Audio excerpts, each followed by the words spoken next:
Red book లో నేను ఏం చెప్పా, రెడ్ బుక్ గురించి నేను చాలా క్లారిటీ ఇవ్వాలనుకుంటున్నాను ఈరోజు.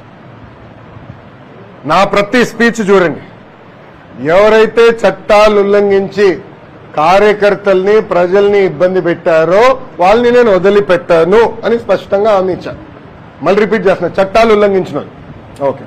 జోగి రమేష్ గారు అబ్బాయి ఏం చేశాడో ప్రజలు తెలుసుకోవాలి. అగ్రిగోల్డ్ భూమి పత్రాలు తీసుకుని ఫేక్ పత్రాలు సృష్టించి అతని పేరుపై ట్రాన్స్ఫర్ చేసుకుని అమ్మేశాడు. అగ్రిగోల్డ్ బాధితులు చాలా మంది ఇప్పటికీ ఇబ్బంది పడుతున్నారు, వాళ్ళకి రావాల్సిన డబ్బులు ఇంకా చాలా ఉన్నాయి. అగ్రిగోల్డ్ భూములపైన ఫేక్ పత్రాలు సృష్టించి అమ్మేశాడు, డబ్బులు సంపాదించాడు. అంటే యాక్షన్ తీసుకోకూడదా తెలుగుదేశం, జనసేన, భారతీయ జనతా పార్టీ ప్రభుత్వం? రేపు లిక్కర్లో కూడా యాక్షన్ తీసుకుంటాం, ఇసుక దండాల్లో కూడా యాక్షన్ తీసుకుంటాం. అంటే అడ్డగోలుగా ప్రజలు